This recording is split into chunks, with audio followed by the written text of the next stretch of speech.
¿Qué tal, amigos? Sean bienvenidos a este su sexto episodio en Sapiens Lex.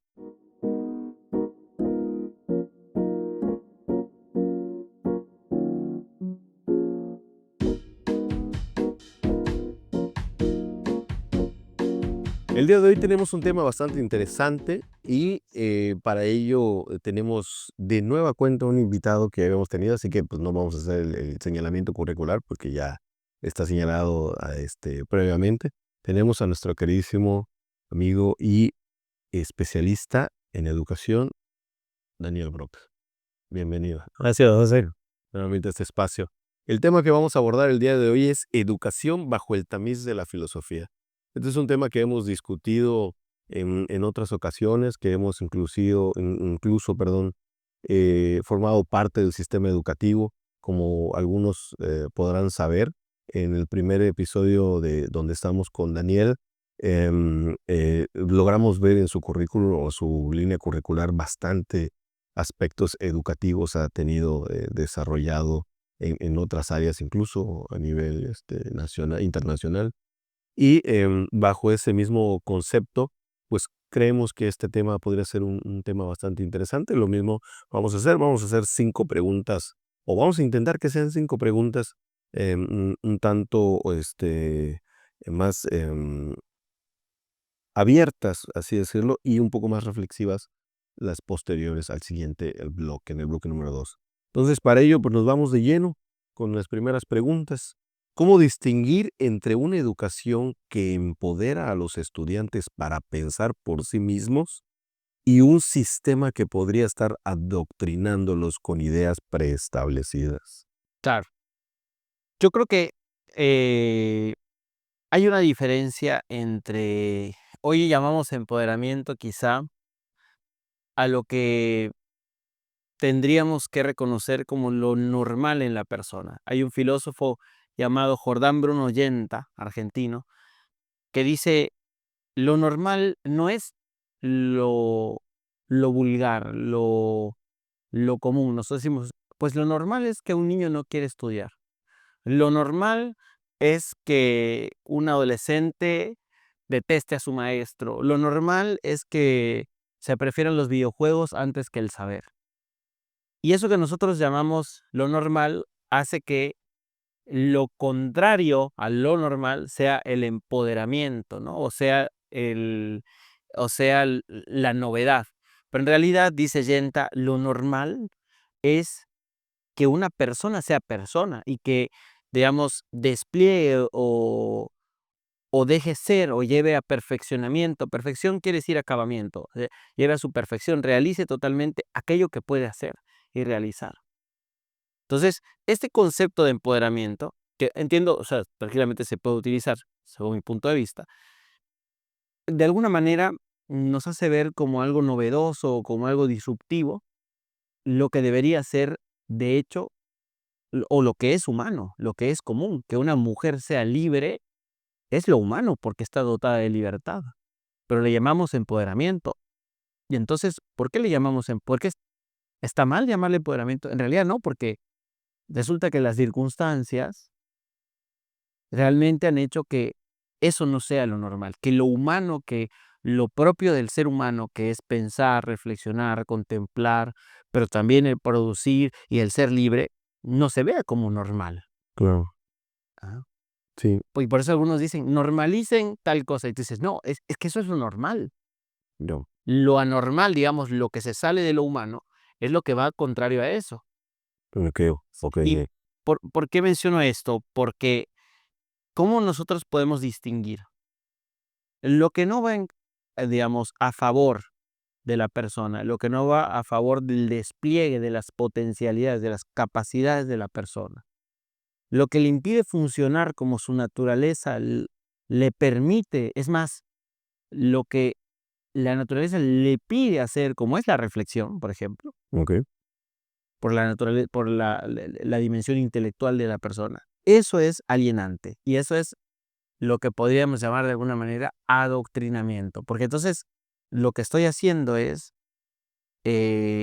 ocuparme de que tú no te despliegues como persona, no te despliegues como ser humano, sino que entres en una cuadrícula, que entres en un canon preestablecido, desde el cual no generes una molestia, no generes una novedad, no generes una síntesis propia, simplemente que estés ahí. Y ahí te estoy adoctrinando, porque el adoctrinamiento es siempre un método de control y de servicio. Ok.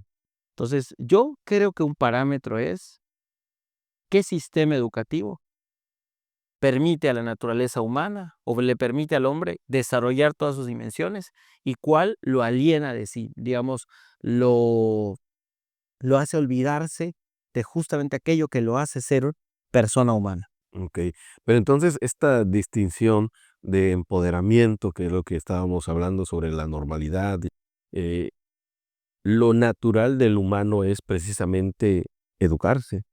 Entonces quiero entender. ¿Qué quiere decir Muy bien, ese planteo está muy bueno. ¿Qué quiere decir educar? Educar es educere, eso significa, traer como sacar desde o guiar desde.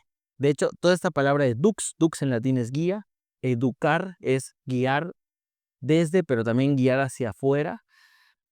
Y va lo mismo con pedagogos, ¿no? El pedagogos es el que guía al niño, el que le muestra el camino. Ok, La pedagogía es saber llevar al niño. Digo, etimológicamente es así. Entonces, educar es sacar lo que la persona ya tiene en sí. Y obvio, no tiene no sabe cómo hacer una bomba atómica, obviamente que no, pero tiene la capacidad de aprenderlo y de hacerla. Claro. exacto. Entonces, educar es sacar de este. Por eso es que la educación se apoya en la antropología. El desconocimiento de la persona humana va a redundar en una educación opresora para la persona humana y alienante. ¿Qué es alienante? Que la persona esté como en una ruptura consigo misma. Ok. Estamos iniciando muy fuerte. Sí, ya me di cuenta. Sí, sí, sí. Entonces, ok, vamos a tratar de regresar un poco a la pregunta de esta primera pregunta de la distinción entre un sistema adoctrinador. De lo que estábamos platicando, me llama mucho la atención. Entonces, el adoctrinamiento como tal, ¿podríamos decir que tiene efectos negativos o positivos o es un aspecto equilibrado? Porque ahí como que ya bajo los argumentos que acabas de plantear entre el empoderamiento, entre lo normal, entre el término de educar y el adoctrinamiento, siento que simplemente hablamos de matices diferentes. No sé si hay preponderantemente algo destructivo o constructivo en el adoctrinamiento, ¿o cómo lo ves tú? El adoctrinamiento, en primer lugar, a ver, ¿es posible aceptar doctrinas? Claro que sí. A ver, por ejemplo, si tu mamá te dice que meter el tenedor en la conexión te va a hacer mal, es una doctrina de tu mamá, de alguna manera. Y a los 2 años quizá, o a los 3 años que no, no sabes leer. Entonces es natural que no sepas el porqué del todo. Entonces no está mal fiarse de una autoridad. Sí, O sea, no está mal decir, ok, te creo. El problema es cuando se supera, Piaget es muy, muy claro, ¿no? Cuando va mostrando las etapas en el camino de los niños, de la persona en general, cómo va evolucionando su capacidad cognitiva. El problema es cuando llega un momento en el que ya se venció, o más bien esa capacidad ya progresó, porque es la misma capacidad siempre, no es que no tienes capacidad en ese momento, es que no está desarrollada. sí. Ahora, cuando llega el momento en que se desarrolló esa capacidad y ya no te mueves únicamente por impulsos o por sensaciones, es necesario, y por eso educar es sacar, es necesario atender a tu realidad. Tú ya eres una persona capaz de reflexionar. Por eso hacías el señalamiento de la antropología, Por eso hago el señalamiento de la antropología. necesaria para la educación Entonces, como tal. esta persona ya está creciendo, ya creció, ya razona. ¿Qué hace el adoctrinamiento? Trata a las personas como si siguieran en esa primera etapa, Ya, en la que todo es sensación. sí, ¿Se comprende? Entonces, el adoctrinamiento no solamente es, vamos a decir algunos pasos. Uno es dar un contenido ya fijo e incuestionable. Esto es así y no hay otra manera. Ese es el adoctrinamiento. Porque no es lo mismo dar un contenido y decir, miren, esto es lo que decimos y se puede demostrar por esto, por esto, por esto, por esto, por esto, pero a ver ustedes qué opinan. Ujú. Y a lo mejor el alumno te dice, profe, usted tiene razón, no le cuestiono nada. Y no lo adoctriné, le di un contenido y le argumenté el por qué ese contenido. Sí, Pero no es lo mismo decirle el contenido y decirle, no hay más que esto. ya. Y si no lo aceptas, te meto preso. Ok. Que es prácticamente lo que estábamos hablando entre la educación como tal, su naturaleza, dentro de lo normal que hemos platicado, y el adoctrinamiento, El ¿no? adoctrinamiento es contrario a la educación, porque en la educación tú sacas del alumno lo que está. En el adoctrinamiento de fuera le dices al alumno lo que tiene que estar. Ya, Y hay otro paso, premio-castigo. sí. Parte del adoctrinamiento pero es una exigencia, porque como lo que te estoy proponiendo no es racional, lo que te estoy proponiendo no es racional o no es demostrable, no quiero que te muevas por la razón, necesito que te muevas por las emociones. Ok. Entonces, esto es lo que te dice el adoctrinamiento. Si tú no lo aceptas, me estoy clavando en la cruz, funa, prisión preventiva oficiosa, eres un violento, eres esto, eres fascista, o eres un zurdo, porque también hay por ese lado, Ujú. o eres esto, o eres la etiqueta. Sí, sí, claro. ¿Por qué? Porque, como dije, el adoctrinamiento está al servicio del poder político siempre, y entonces, o de un poder colectivo. El punto es que tú no, o del poder también es muy duro lo que voy a decir, o del poder de tu papá. Sí, No salgas de ahí porque te vuelves despreciable. ya. Sí, rompes el esquema Rompes el esquema. que está establecido. Entonces el papá no le puede decir a su hijo qué hacer. Claro que se lo puede decir, pero si el hijo ya puede reflexionar, es mejor e incluso va a hacer que la enseñanza trascienda el límite de la casa y se internalice, que haya un diálogo. Ya. Pero obedece a concepciones de la persona. Sí, sí, sí. Hoy nosotros para el Estado somos un ganado. Sí, No somos seres humanos, no somos personas reflexivas y libres. sí. Hay parámetros en los cuales no te puedes salir y simple y sencillamente, si te ciegas a salir, hay consecuencias letales para ti. Exactamente. Bien, bastante bien. Vámonos a la segunda pregunta, si no, luego el tiempo nos come, ya nos pasó en otros episodios. Regresando a algunos aspectos técnicos, vámonos con la pregunta número 2. ¿Cree que las escuelas actuales están diseñadas para enseñar a los estudiantes a cuestionar el mundo o más bien a aceptar ciertas narrativas sin análisis crítico? Claramente no puedo hablar de escuela. Cuando hago lo que voy a hacer ahora, en todo caso, es hablar de las percepciones que tengo de muchas escuelas, sin pensar en una en concreto. Sí, Pienso en varias en concreto, pero no pienso en una en concreto y tampoco quiero decir que todas son así, ¿no? Eso claro. lo aclaro. Pero si atendemos bien, yo otra vez, atendiendo a los libros de texto, por ejemplo, que muchas cosas se reparten, son libros emocionales, ¿no? Son libros que no meten al alumno. A ver, porque, ¿cuál es el tema? El, el modo de conocer del hombre, Ujú. y ahí entra un poquito en teología, es distinto del modo de conocer del ángel. Por ejemplo, el ángel conoce por infusión, ¿no? Dios, dice la teología, le infunde el conocimiento al ángel y el ángel lo tiene. Y ese es el modo natural del ángel, pero eso es teología. Pero lo pongo para ilustrar. El hombre, la persona humana, conoce por razonamiento. Santo Tomás de Aquino dice, conocemos como desgranando la verdad, ¿no? Como desgranando, ahí entresacando. Ya, ¿Por qué? Porque justo por eso es la lógica, porque nosotros vamos razonando de lo más conocido a lo menos conocido y vamos elaborando juicios, vamos elaborando argumentaciones, razonamientos. Tenemos que verificar si está bien lo que decimos, si condice o no condice con la realidad, y es todo un proceso. Entonces, Por eso es que la educación tiene que ser dialéctica, es decir, tiene que ser de confrontación necesariamente y de duda. Nosotros nos hemos comido el mito, o mucha gente se come el mito, de la Edad Media como la Edad Oscura, donde se prohibía pensar. Bueno, nada más contrario a la verdad. La Edad Media, la educación de la Edad Media mezclaba muchos elementos, pero uno de los elementos que mezclaba era la memoria, ¿no? Había que memorizar mucho. Okay. Había que aprenderse la Biblia y recitarla de memoria. Imagínense. Okay. Pero otro de los elementos era que en la Edad Media la educación se daba de manera dialéctica. Santo Tomás de Aquino, muchos de sus escritos, o sea, en su obra, por ejemplo, la Suma Teológica, Santo Tomás se formula a sí mismo, solo en esa obra, con menos de 49 años, solo vivió 49 años, solo en esa obra se formula a sí mismo más de 10.000 objeciones Del mismo. contra sí mismo. Okay. Entonces, por ejemplo, pone un cuestionamiento, fíjate cómo era la pregunta, ¿no? O sea, el cuestionamiento, la educación por preguntas. ¿Dios existe o no existe? Un sacerdote, ¿no? Que además es santo. ¿Dios existe o no existe? Así empezaba la educación.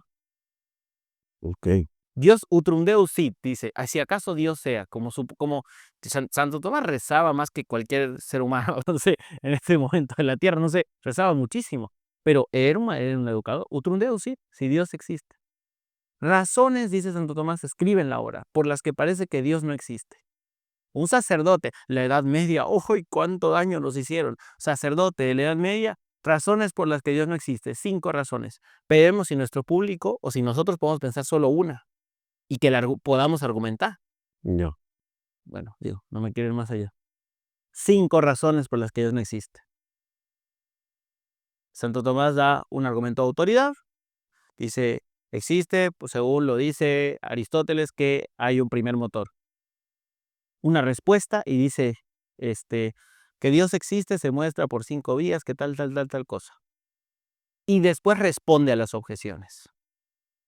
La educación era por cuestiones, se llaman cuestiones disputate, cuestiones disputadas, o sea, preguntas que entraban en disputa Okay. y acababan a veces a los golpes. Eso no es imitable, pero a veces acababan a los golpes entre universidades. Ya. Hoy eso no hay. Entonces, por eso vemos que la educación no está al servicio. O sea, hoy la Para educación cuestionar, ¿no? no está para cuestionar. Hoy la educación es, toma el libro de texto, en este libro de texto ya te digo lo que tienes que pensar. Entonces, esas narrativas sin análisis crítico es el común denominador de lo que Es podemos el común encontrar. denominador en las escuelas. Digo, también como aperturaste la respuesta, no en todas, ¿no? Evidentemente. Pero lo que sí es cierto, y por ejemplo, lo que estás señalando sobre lo de Santo Tomás de Aquino, el hecho de poder cuestionarte lo que incluso que tú profesas y que ya tienes claro tu perfil, tu postura, llevas al Lo llevas el cuestionamiento, lo cuestionamiento. llevas al cuestionamiento. Ese es educar. Por eso digo, Es nunca fuimos tan dogmáticos como hoy, y más en el campo de la educación. Pero hay otro aspecto que hace que no haya análisis crítico, que cada vez, y esto lo digo así y lo sostengo, cada vez hay menos lectura y tiempo para la contemplación. sí. Porque los profes se comieron el cuento de que la lectura era, como no les gusta leer, a muchos, se comieron el cuento de que la lectura es aburrida. Entonces, no, la lectura es aburrida. Entonces, menos lectura para los chicos. Una vez en un colegio, no de aquí, de Saturno, Ujú. vi un letrero donde los chicos hacían campaña como para ser presidente de la escuela y ponían, no más libros, más iPads. A mí me dio asco, me dio pena. Y eso que yo leo en el iPad, ahí lo tengo por allá.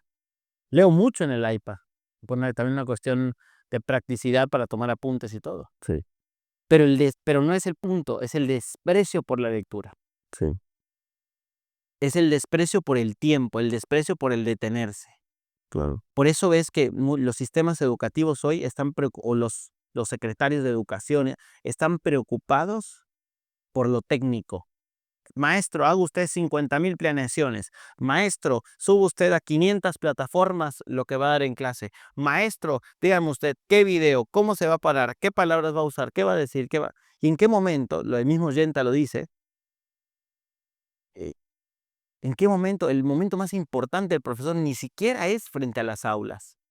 es el tiempo que dedica a la contemplación, a la preparación Sí. de lo que va a dar en el aula. Porque, y esto es un aspecto, perdón que me salte la pregunta, No, adelante. que a mí, de verdad, me doy cuenta que hay mucha gente fascinada por la tecnocracia, ¿no? Con esta técnica tus alumnos van a prestar atención, con esta técnica tus alumnos tal cosa, con esta técnica, y yo no digo que las técnicas sean malas, pero la cátedra es el maestro, Sí.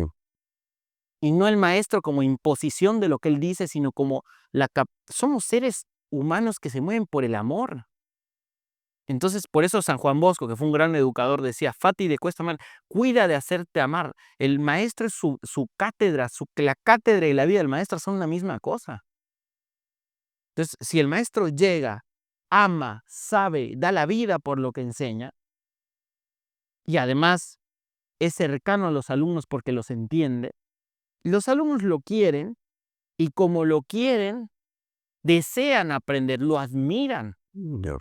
Y eso no quiere decir que se fascinen por el maestro, que se vuelvan locos por él, que lo idolatren. No, es que esa persona es coherente. Sí.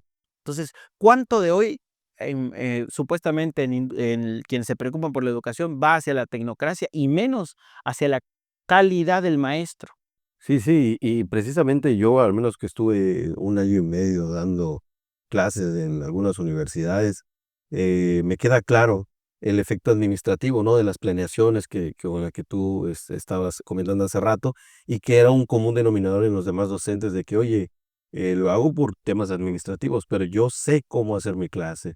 Y naturalmente, los maestros que tenían más afecto, cariño por parte de los estudiantes, precisamente era el maestro que vivía su clase. O sea, el hecho de poder, pero incluso es un aspecto, ¿cómo decirlo? Em, materialmente, muchas personas ahora tienen la necesidad infalible de vivir de la educación. Y eso en alguna medida golpea, bueno, yo considero que golpea el hecho de que puedan vivir su clase. O sea, están tan preocupados en sostener su trabajo, en que no los vayan a correr por no hacer la planeación, por no ir a la junta, por no ir a la reunión, que olvidaron en alguna medida, ¿sí? Esa pasión con la que dan su cátedra, su clase, y los alumnos que más que logran distinguir a los maestros con mayor talento, precisamente no viven precisamente de la cátedra, de la educación. O sea, no es su trabajo de base, ¿no? Eso es como que algo que logré detectar, no es que así sea, Sí. pero naturalmente me di cuenta que precisamente los que hacen este trabajo, esta labor, hoy sí, con palabras más coloquiales, por amor al arte, ¿sí? Son los que más tienen trascendencia en los alumnos. Sí, claro. Y el punto es, y acá lo hago como protesta, porque ¿cómo le vas a pagar a un maestro, como pagan muchas escuelas en Campeche? Perdón, Sí, sí, no, si es no, borrar, no. bórralo. 80 pesos la hora. Es una falta de respeto. Sí, sí, 80, 85, 90. El maestro tiene que pensar cómo vivir, cómo comer, cómo quieres que se dedique, y además lo sobrecargas con trabajo. ¿Cómo quieres que la educación tenga calidad? La educación no va a tener calidad si a tus maestros los tienes muriéndose de hambre. Claro. Estoy preocupados de qué van a hacer con la ¿Qué quincena. van a hacer? Porque tienen hijos, tienen familia, tienen... Sí, claro. ¿Me quieres explicar? O sea, ¿en qué mentalidad cabe que si tú tratas al maestro como el más bajo de los bajos de los empleados, y si no valoras su trabajo, y si lo sometes a una explotación laboral, va a generar una educación de calidad? Es una estupidez. No, sí, sí, definitivamente. Y esa es una protesta que ahorita se hace a nivel, Tampoco es regalar dinero, ¿no? Páguenles millones. Páguenle bien al maestro que sí es maestro. pero hay esta misma protesta se ha llevado al plano físico en las escuelas que yo he estado, y es recurrente el hecho de haber mencionado esto que estamos diciendo a través de esta plataforma digital. Es algo que se vive en el día a día, o sea, no es nuevo, solamente no hay un registro digital, ¿no? O al menos no lo he visto. Sí. Sí, pues vámonos a la tercera pregunta, que esto va a estar bastante fuerte, está muy fuerte el episodio, yo creo.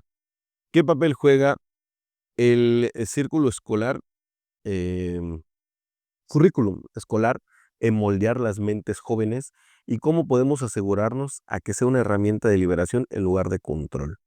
Creo que lo veníamos hablando precisamente ya Sí, durante las 2 otras preguntas. pero me parece que es importante ahora girar.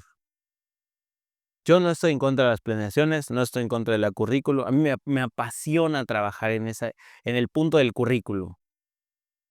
Lo que yo estoy en contra es de hacer la educación una técnica. La educación no es una técnica, no es hacer una mesa o una computadora. La educación es de factores humanos, Mm, ¿no? sí, Pero requiere orden, ¿no? Requiere como sistematizar de alguna manera, porque si no, nunca vas a poder hacer las cosas es como correcto. deben ser. Ahora, ¿qué pasa con la currícula? Yo estoy seguro, a lo mejor te ha pasado a ti, y estoy seguro que le pasa a muchos estudiantes, me pasó a mí, que no entendías para qué rayos estudiabas esa materia. Okey. No entendías para qué rayos estudiabas esta otra materia. Y la clásica respuesta que te dan los chicos a veces, qué graciosa, hay que saber tomarla con humor y con amor también. El amor es lo principal en la educación. El amor es el factor principal de la educación. Cuando el chico te dice: "¿Y yo para qué quiero esto? Si yo quiero tener mi emprendimiento, ¿a mí de qué me sirve la filosofía?".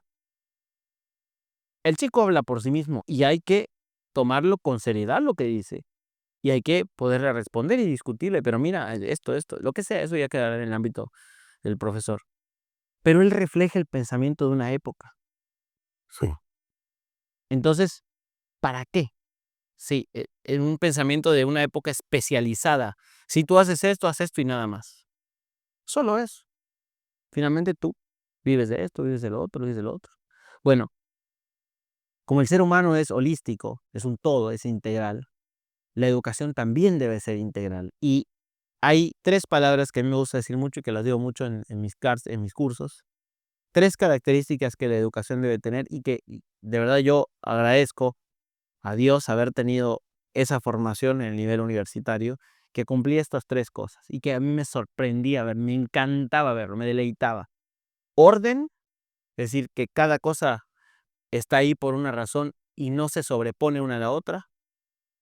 Progresión, o sea, que yo no voy a aprender al inicio lo que es lo más difícil. okey. Y unidad, que yo decía, estoy estudiando latín porque para estudiar antropología me sirve. Y estoy estudiando antropología gracias a que antes estudié filosofía de la naturaleza. Y estudié filosofía de la naturaleza gracias a que aprendí latín, por eso puedo entender mejor los términos. Y entonces empezaba, me encantaba, o sea, esto está unificado, entonces ninguna materia está fuera de órbita. Sí, sí, sí.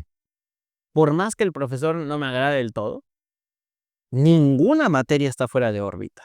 No, y fíjate que ese es un pensamiento bastante interesante desde el punto de vista que a mí me ha pasado, digo yo, mi especialidad es en el área jurídica, eh, pero es inevitable ver que si bien mi especialidad es en el área jurídica, específicamente en el área corporativa, está cubierta de manera multidisciplinaria.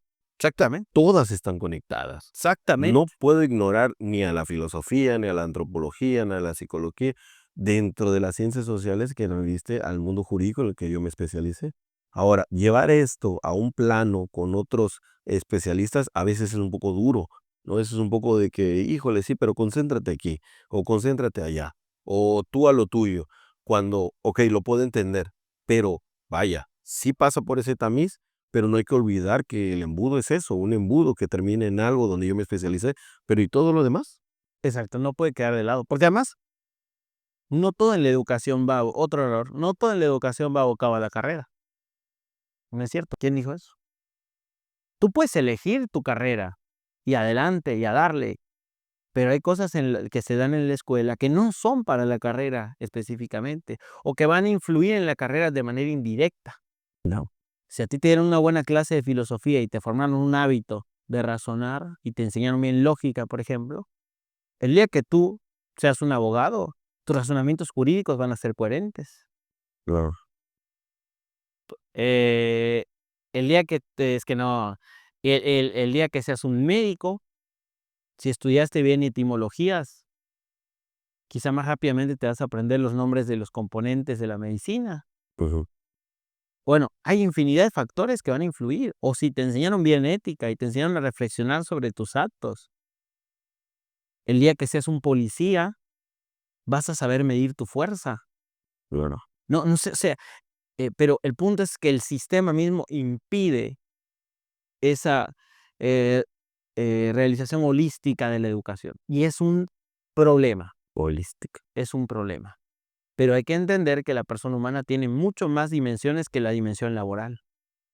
Por eso la educación debe ser integral, debe abordar las dimensiones de la persona. Mm, correcto. Y sobre todo hay una cosa aquí, es Aristóteles o la filosofía aristotélica, el tomismo, nos enseñan que la figura principal de la educación es el alumno. Él es lo que Aristóteles llama la causa eficiente de la educación. El maestro es lo que llamaríamos una causa eficiente instrumental. Por ejemplo, yo estoy cortando un ribeye, ¿no? Tengo un ribeye acá, imaginemos, ojalá. Y agarro un cuchillo. ¡Param! La causa eficiente principal soy yo. La causa eficiente instrumental es el cuchillo. Sí. Bueno, porque los dos inyectamos eficiencia, pero en distinta modalidad. La causa eficiente principal no es el maestro, es el alumno. Por eso, educación, porque es de adentro hacia afuera, es ir sacando. El maestro lo que va haciendo el maestro es un instrumento, Ya. no del alumno, pero sí, digamos, del saber o al servicio del saber, de la sabiduría, de la verdad, que intenta decirle al alumno, mira, por acá, camina por acá, piensa esto, piensa acá, piensa aquello. Y esa es la diferencia entre un maestro, aunque tú le das un comentario y te dice, no es así, a veces sí hay que decirlo, no, no es así. Y te dice, ya cállate, copia. Y el maestro que te dice, mira, hay algo ahí, pero piensa tal cosa. No. ¿Y qué pasaría si fuese así? O te pone en duda tu pensamiento. No te lo niega, pero te pone en duda como Sócrates para que tú digas, no, pues esto que dije es una tontería, Claro. ¿no? Pero que tú llegues a eso, que tú concluyas, que sea propio, que lo interiorices, ese es el centro de la educación para la libertad también. Vaya. Muy, muy bien. Mira, desarrollamos 3 preguntas con un enfoque más abierto. ¿Te parece si nos vamos a las 3 reflexivas? Va. No sé cómo andamos de tiempo. Ok, perfecto. Muy bien, pues vámonos directamente a las 3 siguientes reflexivas para ver si podemos lograr concluir esas 3 o nos vamos con 2, ya veremos. ¿Cómo puede la filosofía ayudarnos a redefinir el propósito de la educación? No solo como un medio para adquirir conocimientos, sino como un proceso para cultivar una existencia más auténtica. Estamos hablando de autenticidad aquí, Muy buena pregunta. lo que estábamos hablando. Muy buena pregunta. Bueno, como les decía, a veces yo en clases defino la filosofía. Digo, a ver, vamos a hacer una distinción. Voy a darles una definición mía de filosofía, que la he ido elaborando a través de las clases, de los cursos, Sí. ¿no? Y les digo, filosofía, a ver si me acuerdo. Postura existencial, a ver, es una ¿cómo es? Tendencia existencial de la persona hacia la sabiduría o hacia el conocimiento profundo de las cosas. Eso es lo que yo digo. Ok. Fíjate cómo hay una manera de ¿Otra vez cómo? tendencia existencial Ujú. de la persona o inclinación existencial de la persona hacia el conocimiento profundo de las cosas. Ya. Porque me gusta mucho decirle a mis alumnos esto. La filosofía, antes de estar en un libro, estuvo en la realidad, en la vida de un ser humano. Por eso cuando aprendes filosofía de libro, a mí me encanta leer, acabo de hablar de la lectura, ¿no? Ujú. Me encanta leer, y yo no estoy diciendo que no. Cuando aprendes filosofía como algo separado, como una idea ahí flotando en el aire, y no como el resultado de la existencia de un ser humano, no entendiste. Ya. Porque entendiste gramaticalmente las palabras, entendiste incluso el sentido literal, pero no entendiste lo profundo, la conmoción de esa persona frente a un fenómeno, frente a una realidad. y no entendiste el cómo surge el filosofar. Por eso uno puede ser doctor en filosofía y saber muchas teorías, pero no ser filósofo. Ya. ¿Mm? Porque la filosofía es sobre todo una postura existencial. Entonces, ¿qué pasa entonces con la educación? Ajá. El vínculo entre este y... ¿Cuál es el vínculo entre esto? La educación también es existencial. La educación por eso no puede prescindir de la filosofía. Porque incluso como aperturaste, es del interior. O Es sea, del hay interior que... hacia afuera. Entonces, hay que darse cuenta de que la filosofía, la educación es existencial. Ya. O sea, no es, el punto más simple es que el niño quiera saber. Sí. Y quiere saber, es su instinto natural. Todo hombre por naturaleza desea saber, dice Aristóteles al principio de la metafísica. El tema es que no sabe que quiere saber, Claro. porque está embebido por los videojuegos, porque está embebido por el placer, porque eso es lo que la sociedad le da para que entre más fácil el adoctrinamiento. Pero una vez que si el chico tuviera otro desarrollo, sentiría curiosidad.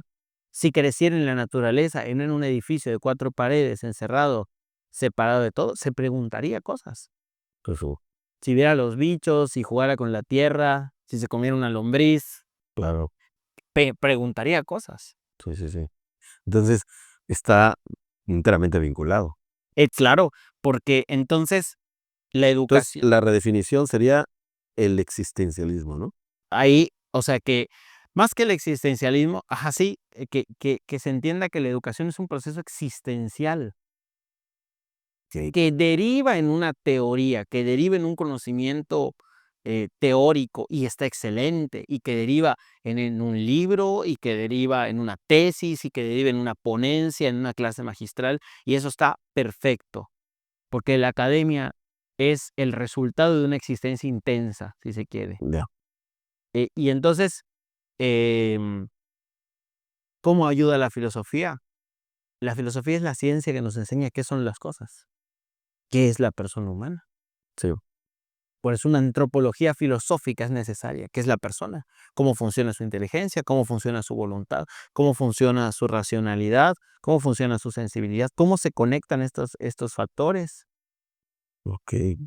Vaya. cuáles son los principios de su movimiento. ¿Mm? Va más allá de lo utilitario. Va más allá de lo utilitario, ¿no? Es entender a la persona. Por eso el pedagogo debe ser antropólogo 24/7, o sea, tiene que estar todo el tiempo observando al hombre. A mí, mira, te voy a dar un testimonio muy personal y yo no me quiero tirar, no me interesa, eh, pero yo lo hago siempre. El otro día, hasta en un bar, y puede haber hasta ruido y yo estoy razonando a las personas cómo se comportan. Sí, sí, Después les pregunto: "Oye, ¿por qué hiciste esto?". claro. Y a lo mejor coincide o no coincide con lo mío, pero estoy analizando a las personas. Y en un aula, tú no entras a dar contenido en tu iPad y que se proyecten. Tú entras a analizar al alumno porque él viene triste, él viene feliz, él está emocionado, a él le están fallando los papás, a este se le ponchó la llanta, este siente este dolor, a este le gusta esta, entonces está embebido, y a ella le gusta a él, y entonces ninguno de los dos te va a prestar atención. ¿Cómo lo sacas para...? Es una cuestión humana, pero si tú no conoces a la persona, no vas a poder hacer. Entonces la filosofía da un conocimiento de qué es la educación en sí, cuál es el sujeto de la educación, o sea, la persona, cuál es una de las causas que activan la educación, que es el profesor, y te dice, bueno, el deber ser de la educación es este. Ok. La filosofía tiende al deber ser de las cosas. Y termina de lo que habías comentado. Termina en un aspecto integral, holístico. Holístico, sí. Bastante bien. Pero Vámonos con la siguiente pregunta reflexiva. ¿Qué nos enseña la tensión entre las ideas de Platón sobre la educación como la búsqueda de la verdad y las visiones utilitarias modernas que priorizan habilidades prácticas? Aquí con Platón creo que tenemos un aspecto de la caverna, veamos. yo te decía cómo utilizar el mito de la caverna. Pero hay que entender Digo, estamos trayendo algo clásico a lo a lo moderno, moderno. contemporáneo, sí. Ujú. A ver, hay que entender que el, el ser humano, lo dice Aristóteles al principio de su metafísica, es hermoso. Dice, el ser humano sobrevive por el razonamiento y de alguna manera también, o sea, no hay de alguna manera, no, y por la praxis. Ok. Dos cosas son necesarias. De hecho, hay una división que hace la antropología filosófica, Tomás de Aquino, que es el intelecto especulativo y el intelecto práctico. No es que tenemos dos intelectos, es que una misma inteligencia en ocasiones se dirige a contemplar la verdad, a estudiar la verdad y conocerlo. ¿Qué es el hombre? El hombre es esto, esto, esto, esto. Y esa misma inteligencia después conoce a una persona y dice, ya lo procesa. Claro, si es un ser que se mueve por emociones, voy a hacer que se sienta bien. Entonces decoro la habitación, le pongo esto, y así voy, ya de entrada, abro su corazón con cordialidad para que reciba la información que voy a darle. No. ¿No? Entonces, está en conexión, no son contrapuestas. El error es cuando nos vamos a uno de los extremos. Un extremo sería solo formación intelectual Sí. y otro extremo sería solo formación práctica. La educación, volvemos a lo mismo, tiene que abordar al hombre como un ser holístico, un ser completo. Entonces, no puede ir a uno o a otro, tiene que atender a ambas. Y justamente la idea de Platón es buscar la verdad que ya conoces de alguna manera, llegar a conocerla mejor, purificándola de tus criterios propios o infundados, o de los criterios sociales infundados, purificándola del mito, purificándola de esto, de esto, de esto, y llegando a ver lo que las cosas son en sí mismas. Y uno dice, ¿y ahí quedó? No, porque Platón dice, y eso se traduce en la vida política, que es la vida en la ciudad, ¿no? Entonces ese conocimiento de lo abstracto, de lo separado, de lo que está purificado, es para que después mi obra no sea violenta. Cuando yo conozco al hombre y sé lo que es la persona humana, mi trato con él no es violento, porque respeto su esencia, respeto su ser. No. Una persona que entendió su papel, la relación que debe tener el hombre con la naturaleza, y lo apropió y lo interiorizó, quizá en una clase de filosofía, al momento de tomar una decisión para construir el edificio gigante que va a hacer, no va a deforestar como loco, va a reflexionar previamente. Entonces, prácticamente a pesar de la distancia entre esa filosofía clásica y el enfoque moderno, prácticamente termina aperturándose lo mismo, porque el ser humano ahí estuvo todo el tiempo existiendo, ¿no? Trayendo consigo ese aspecto holístico que incluso ahorita podemos, tal vez creo que estos términos podríamos decir que ya fueron sistematizados para un entendimiento más cabal, más continuo, compartido tal vez, pero al final del día el ser humano siempre estuvo así. Siempre ha sido lo que es, ¿no? Siempre ha tenido la misma esencia, la misma naturaleza. Lo que hay que darnos cuenta hoy es que esta educación, más de tendencia práctica, cae en un reduccionismo porque niega otros aspectos de la vida humana, como encontrarle sentido a tu vida.